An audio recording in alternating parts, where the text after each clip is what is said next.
Hi, this is Miss Goodale, and today I'm going to do a lesson on solving equations with more than one operation. I previously did a video on both adding and subtracting and solving using those equations, and I did one on multiplying and dividing and solving that kind of equations. All of those examples in those videos just had one operation being done at the same time. And I wanted to extend on that lesson by solving some problems that may have more than one thing going on. So if you take a look at this first example that I've given you, we have 5a plus 2 equals 17. And so this problem has two different things going on. It has addition and it has multiplication. Now, when I'm solving this, I kind of have to think backwards from my order of operations.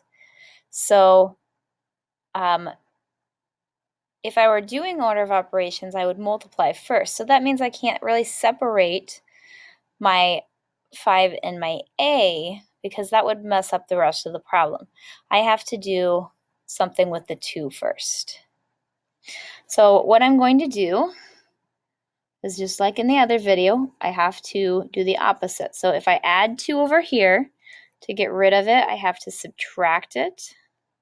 So plus 2 minus 2 equals 17 minus 2. That leaves me with 5a by itself because the plus and minus cancel each other out. And that equals 17 minus 2, which is 15.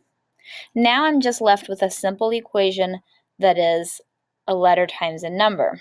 So again, 5a is like a times 5. So I'm going to go ahead and rewrite that so you remember that.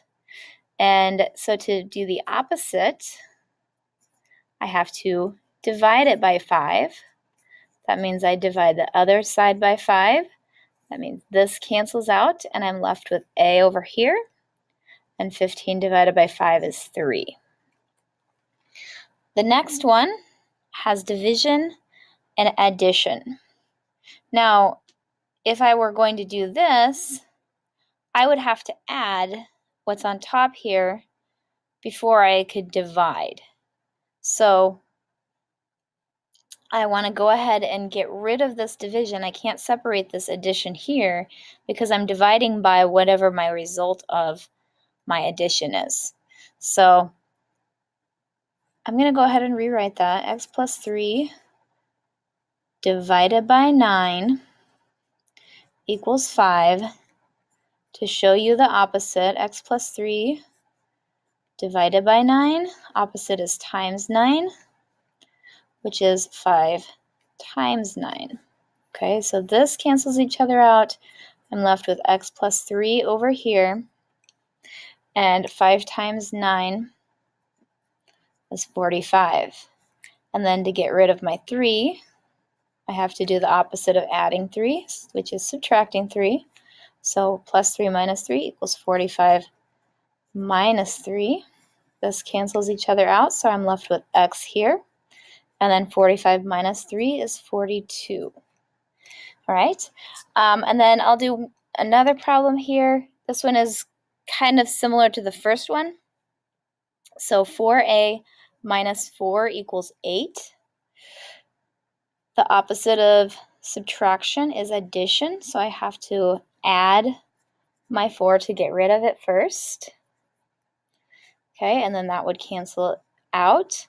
So I'm left with 4a, 8 plus, sorry, I wrote that wrong. 8 plus 4 is 12. 4a equals 12. Now 4a is the same thing as a times 4, or 4 times a. And I just wrote it in that order because that helps me to divide that. So that is 12 divided by 4. This cancels out. I'm left with a over here, and 12 divided by 4 is 3. Let's do another example with division. Now, if you notice on this problem up here, I did I treated this as if it had parentheses. That's because when you have this line below it, that indicates that the line, the number in the denominator on the bottom side of that line is dividing everything on top, so that everything on top is put together.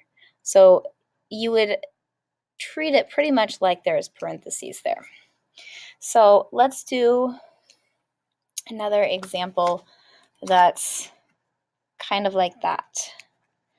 Let's do y minus 3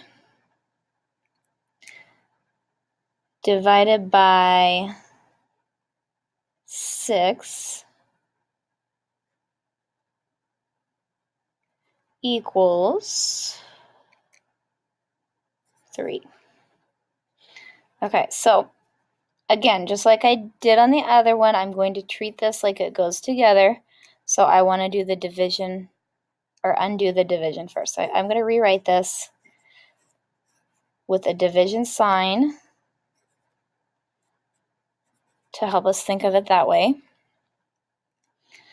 So then if I have y minus 3 divided by 6, to undo that, I do multiplication. Multiplied by 6 equals 3 times 6. So y minus 3 is still left over here. My 6 times 6, or divided by 6 and times 6 canceled each other out. 3 times 6 is 18.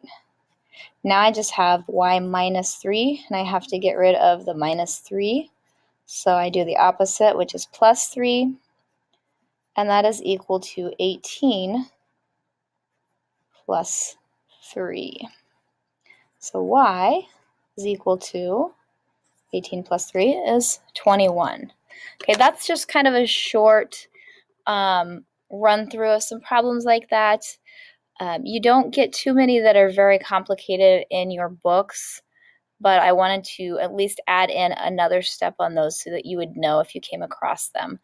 Let me know if you have any questions or you would like to try any that are even maybe a little more complicated than that.